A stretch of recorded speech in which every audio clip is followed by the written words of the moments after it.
hina-hina sampai dia nyumpahin showroom saya, bilangnya wah showroomnya bangkrut segala macem. Buat apa marah-marah? Buang-buang energi aja, malah nambahin dosa malah. Iya guys, apa urusannya sama Anda? Karena kan Anda itu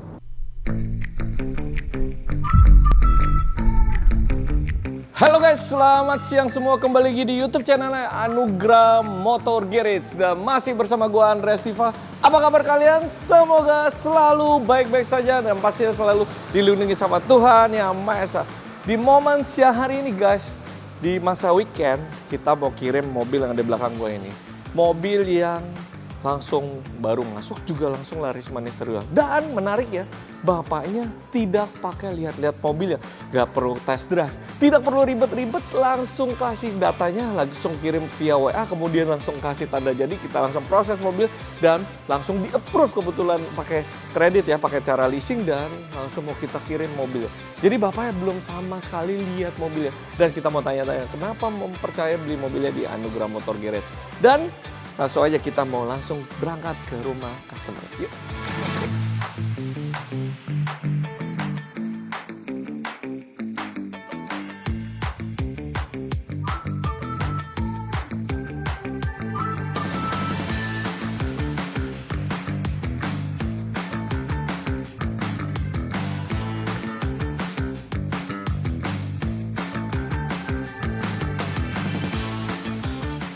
Oke guys, sekarang kita lagi dalam perjalanan mau nganter mobil Serena ini ke tempat customernya di daerah Cijantung sepertinya. Dan kali ini gue mau cerita sedikit pengalaman tentang beli mobil si customernya. Itu sangat antik ya. Ya bukan antik sih sebenarnya. Ya sangat istimewa juga karena banyak sekali hal-hal berkesan yang gue dapetin dari customernya begitu baik. Pertama kesannya, kedua customernya juga begitu gampang. Maksudnya gampang, namanya simple gitu ya. Nggak mau ribet, nggak pakai banyak tanya-tanya, nggak pakai ini. Jadi kita pun juga melayani dengan segenap hatinya, dengan segala sesuatu yang kita juga udah kasih tahu, informasinya lengkap, dan customer juga mempercayai langsung tanpa dia lihat ngecek mobilnya. Karena dia bilang, kok saya nggak ada waktu nih buat ngecek karena sibuk kerjaan dan lain sebagainya. Saya bilang ya terserah, kalau misalnya bapak percaya dengan kondisi mobilnya yang saya udah sebutkan tadi, bapak udah siap tinggal pakai dan lain sebagainya, bapak tinggal kirimin data ya, bapak boleh percaya, bapak boleh langsung tanda jadi gitu ibarat kata ya. Oh gitu, ya udah boleh deh. Akhirnya singkat cerita, udah kita nggak ngobrol banyak panjang kali lebar, kasih tahu TDP sekian, asuransi sekian, terus langsung dia transfer tanda jadinya, kemudian langsung data-data dikirim by WA. Jadi waktu itu lagi perjalanan pulang dari Jogja mau menuju Jakarta tuh, lagi sepanjang jalan gitu, customer telepon saya dan ya udah kita diskusi tentang mobil ini. Wah asik juga sih diajak ngobrol. Ya udah habis itu udah selesai, udah kirim data langsung malam itu, dan besokan pagi kita langsung proses, dan H+1 langsung dapat hasilnya. Jadi kebetulan kemarin hari Jumat itu kemarin banget, jadi langsung dapat info dari leasing bahwa mobilnya data customer di approve. Jadi cepet banget guys, cuman 1-2 hari langsung approve gitu, karena emang datanya juga bagus, tidak ada yang kekurangan data apapun, jadi cepet gitu ya. Jadi kalau customer datanya bagus, lengkapin datanya juga cepet gitu ya. Biasanya tuh yang lama tuh biasanya customernya lengkapin data gitu ya, lama gitu ya. Kemudian kekurangan ini segala macam gitu ya. Karena ini customernya cepet, terus data juga lengkap, cepet, udah prosesnya pun jadi cepat dan mudah. Udah setelah itu udah besok kemarin hari Jumat itu diterima, udah hari Sabtu hari ini kita langsung antar mobilnya ke rumah customernya. Mobil ini mobil Serena tahun 2013 yang benar-benar mobil keluarga banget dan bertenaga juga pastinya, dan pastinya kelihatan mewah tapi harganya tuh masih terjangkau. Nah ini cocok banget nih buat keluarga-keluarga yang pengen dapat mobil keluarga dengan dimensi yang cukup besar tapi nggak mau keluarin duitnya yang banyak gitu ya. Nah ini mobil ini cocok banget. Oh iya guys, gue mau cerita sedikit guys, ada pengalaman unik nih. Unik banget. Jadi mengenai mobil ini kan tadi gue bilang mobil ini banyak banget yang cari, dan ada pengalaman unik sekali yang gue mau share juga. Ini nggak tahu nih menurut kalian hal ini baik atau tidak gitu ya. Jadi sebelumnya kan emang ada beberapa customer nanya mobil ini gitu ya. Ya biasalah kalau nanya-nanya pasti kan kita respon dengan baik gitu ya. Kita memperlakukan juga oke, kita kasih tahu cara-caranya apa. Nah, selama mobil ini atau unit tersebut tidak ada tanda jadi, betul ya guys ya, tidak pernah ada tanda jadi, berarti tidak ada satu ikatan apapun, mau di dunia manapun lah, mau di showroom saya maupun di tempat-tempat yang lain ya. Selama tidak ada down payment atau DP, itu unit akan terjual masih secara bebas, masih secara umum. Even mau mobil baru, mau rumah, mau kalian misalkan mau nginep di hotel, bener nggak? Nginep di hotel pun juga harus ada payment gitu. Bukan DP lagi, malah full payment. Jadi kalau kalian pesan di hotel gitu ya, di mana misalkan kayak Traveloka atau di mana gitu ya, marketplace gitu ya, kalian harus full baru kalian bisa booking gitu ya. Nggak cuman sekedar booking doang terus habis itu nggak ada payment ya, juga pasti dari pihak manajemen hotel dia tidak akan merespon gitu ya. Nah, begitu juga dengan mobil. Nah, mobil bekas ini kemarin itu ternyata ada banyak beberapa yang nanya. Nah, salah satunya ada customer gitu ya, calon customer waktu itu, di ibu-ibu gitu ya.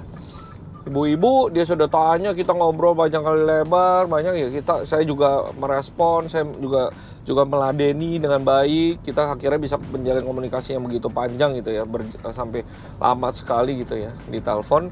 Akhirnya singkat cerita ya saya bilang, saya juga udah bilang di awal, kalau selama tidak ada tanda jadi, berarti tidak ada ikatan apapun antara saya dan customer tersebut. Karena buat saya akan respect sama orang-orang yang lebih komit. Pertama, komit itu lebih dengan serahkan tanda jadi. Karena kalau tanda jadi berarti ada satu komitmen, ada satu kesepakatan, ada satu kesepakatan antara jual dan beli ya, transaksi jual beli di mana ya sesuai dengan apa yang kita sudah sepakati di awal. Itu dia bentuk komitmennya. Bentuk komitmennya dari apa? Tanda jadi. Jadi setelah customer itu tanda jadi, kita tidak akan lepas unit ini atau unit apapun ke orang lain gitu ya. Selama benar-benar sudah diikat dengan tanda jadi. Jadi customer itu tidak ikat tanda jadi, dia hanya ngobrol-ngobrol, dia bilang, oke, saya mau kasih datanya nanti tanggal sekian-sekian ya. Oke, saya bilang, nggak apa-apa kalau mau kasih tanggal sekian-sekian nggak masalah. Tapi ya mobil ini saya tetap akan jual kalau misalkan selama belum ada tanda jadi yang saya terima, saya akan tetap jual ke siapapun yang lebih terlebih dahulu ataupun yang lebih berkomitmen duluan. Selang 1-2 hari ya dari customer lain yang bapak ini yang beli mobil ini ternyata lebih berkomitmen ke saya. Dia nggak pakai ribet, dia langsung telepon, nggak pakai lihat mobil, nggak pakai cek-cek, dan ya udah sudah percaya banget gitu loh. Dia langsung kasih tanda jadi dan berserta data-data secara cepat. Dan hal yang bikin saya nggak enak lagi gitu ya, waktu pertama kali telepon dengan customer yang sebelumnya gitu yang belum kasih tanda jadi itu, dia udah bilang gini, tau gak? Mobil saya udah dicela-cela dulu. Ininya bocor katanya. Apanya ada radiatornya lah bocor katanya kayak gitu. Saya bilang radiator bocor dari mana? Kalau radiator bocor otomatis mobilnya overheat dan tidak bisa jalan. Lah, mobilnya oke-oke aja. Ini juga saya bawa masih enak-enak aja. Bahkan waktu itu waktu pertama kali datang ini mobil udah saya sempat bawa ke puncak, ke Bogor, masih fine-fine aja. Gitu. Jadi dibilang waktu itu radiatornya bocor. Wah, saya udah bilang, oh ya nggak apa-apa. Tapi saya respon dengan baik. Ya silakan cek kalau misalnya memang ada radiator bocor ya nggak apa-apa. Mobil itu udah pasti nggak bisa jalan. Mobil itu udah pasti overheat, nggak bakal bisa nyala mesinnya gitu ya. Akan bisa jebol gitu. Karena radiatornya bocor gitu. Oke guys, sorry banget ya. Tadi baterai GoPro-nya habis, jadi sempat kepotong ya. Tadi sampai mana gitu ya, ceritanya gue juga bingung gitu ya.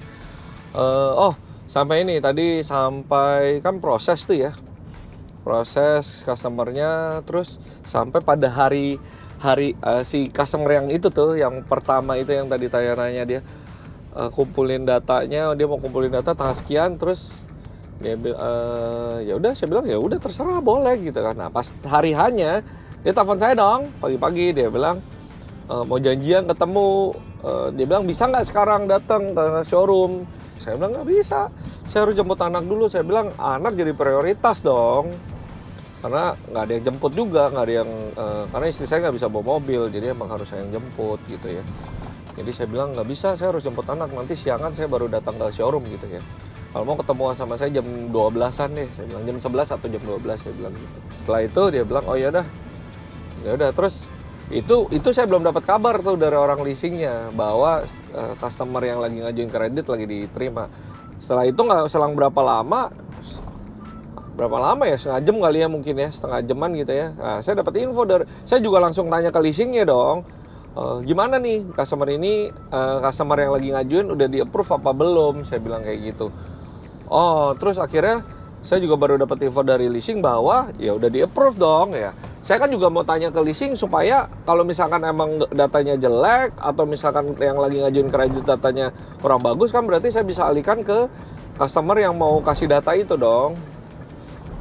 Akhirnya kata leasingnya udah di approve nih segala macam. Oh yaudah, saya kan punya etikat baik dong, daripada nanti udah janjian udah jauh-jauh, customernya udah jauh-jauh datang terus sampai showroom ternyata udah datang terus ternyata mobil udah laku, kan saya juga nggak enak kan. Akhirnya saya buru-buru telepon dong. Pertama saya WA, sorry saya bukan telepon, saya WA. Saya bilang bu, maaf mobilnya udah approve. Nggak lama langsung orangnya langsung telepon saya. Dan di telepon saya guys, tahu nggak? Wah dia marah-marah dan bentak-bentak saya dan ngata-ngatain saya. Waduh, saya bilang loh kok jadi gitu ya? Maksudnya saya jadi dimarah-marahin, jadi dikata-katain, jadi dihina-hina juga. Sama adik saya juga dikata-katain sama si Jovan. Loh kok saya nggak punya salah, saya nggak pernah kenal sama itu orang, terus dia main kata-katain saya, dasarnya apa gitu loh. Hina-hina sampai dia nyumpahin showroom saya, bilangnya wah showroomnya bangkrut segala macem. Loh kok gitu loh. Apa urusannya sama Anda? Karena kan Anda itu nggak ada kesepakatan, tidak ada ikatan apa-apa, komitmen Anda berani ngatain saya seperti itu. Kecuali Anda itu waktu itu kasih tanda jadi, terus kemudian mobilnya saya alihkan ke orang lain, itu baru Anda boleh marah-marah. Loh, ini nggak ada kesepakatan loh, nggak ada komitmen apapun. Saya udah bilang di awal, saya udah ngomong, di saya selama nggak ada komitmen masuk, nggak ada tanda jadi maksud, mobil akan terbuka untuk umum untuk siapapun. Terus wah saya seru banget tuh guys dikata-katain. Saya cuman oh gitu ya, oh ya udah. Loh kok saya bilang kok jadi marah-marahin saya, jadi ngata-ngatain saya nggak banyak ngomong tuh di telepon. Saya dalam hati saya ketawa-ketawa aja gitu ya. Itu orang yang seperti itu menurut saya ya mungkin doa yang itu bisa berbalik kepada dirinya loh guys. Hati-hati loh. Di saat dia ngomong seperti itu bisa berbalik langsung kepada dirinya yang ngomong kayak gitu. Karena buat saya itu bukan hal yang baik gitu loh. Kok melontarkan hal seperti itu, sedangkan saya punya etikat baik untuk menginfokan. Saya punya hal yang baik gitu loh. Jadi buat saya kenapa harus dia ngatain saya seperti itu gitu loh. Karena tidak ada bentuk komitmen apapun di saya. Nggak ada uang tanda jadi masuk. Tidak ada setoran apapun. Loh, kok main berani-berani langsung ngatain saya seperti itu. Dari situ ya saya bilang, saya dalam hati ya nggak apa-apa. Saya rilis aja, saya bilang sama Tuhan, ya ampunilah orang itu, biarin aja dia mau ngomong apa, yang penting saya bilang, saya udah dalam hati ya, oh ya nggak apa-apa. Toh buat saya nggak ada ruginya juga kok, malah bagus saya tidak kasih ke mobilnya ke dia. Karena kenapa? Buat saya kalau orang itu ya udah dari awalnya ribet, itu pasti belakangnya pasti akan ribet guys. Bener gak sih? Jadi lebih baik saya bisa bekerja sama, saya bisa menjual mobil itu dengan enak, dengan perasaan nyaman itu kepada orang-orang yang buat saya punya jalin hubungan dengan saya baik. Toh mobil-mobil saya bener gak sih guys? Secara logika itu mobil-mobil dari AMG loh. Dari kita sebenarnya hak kita juga menjual ke siapapun, terserah kita. Terserah AMG, terserah saya. Kita mau lepas mobil itu kepada siapa juga terserah saya. Gitu sih guys. Jadi ada kejadian lucu yang buat saya tuh, oh ini begini tuh. Sayangnya tuh kemarin saya nggak rekam tuh. Waduh kalau saya rekam tuh enak sekali tuh. Gak apa-apa lah, saya juga nggak mau cari ribut, nggak mau cari gimana-gimana. Jadi buat saya eh, hal itu udah buat pembelajaran juga ya buat kalian juga ya guys, buat teman-teman semua. Kalau misalkan ada mobil yang kalian suka, yang kalian incer gitu, dimanapun ya, nggak di showroom AMG, di showroom manapun, kalian lebih baik kalau emang kalian langsung suka, kalian langsung aja tanda jadi gitu ya. Tanda jadi dulu aja, masalah ngumpulin data, misal bisa besok atau lusa gitu nggak ada masalah. Yang penting kalian tanda jadi dulu aja. Kalian tanda jadi, apalagi kalian udah cek unitnya ya, dan kebetulan orang itu juga udah cek gitu ya, udah cek unitnya, kalian suka langsung aja. Karena kenapa? Kita pihak showroom kita nggak akan tahan barang gitu loh guys, karena yang mau beli banyak, orang-orang di luaran sana juga mau beli banyak, dan kita pihak showroom juga mau jualan juga cepet guys gitu loh. Karena kan kita juga butuh cash flow, kita butuh perputaran, kita juga butuh, kalau udah jual lagi mobil yang satu kita bisa beli mobil lagi yang lain gitu sih guys. Jadi buat saya ya buru-buru sih, jadi jangan sampai ditahan-tahan. Dan kalau misalkan emang sampai mobil kalian incer nanti sudah laku sama orang lain, ya kalian nggak perlu maki-maki atau bahkan nyumpahin showroom tersebut lah guys. Jadi ya udah, berarti kan emang bukan rezekinya kalian nggak perlu marah-marah. Buat apa marah-marah? Buang-buang energi aja, malah nambahin dosa malah. Iya guys, bener nggak sih? Udah nyumpahin orang, malah bikin tambah dosa. Buat apa? Nggak ada gunanya juga guys, bener nggak sih? Kalau saya mah, kalau misalkan kayak saya pun ya gitu ya, kayak kita nih showroom, kita juga mau beli mobil sama customer gitu ya.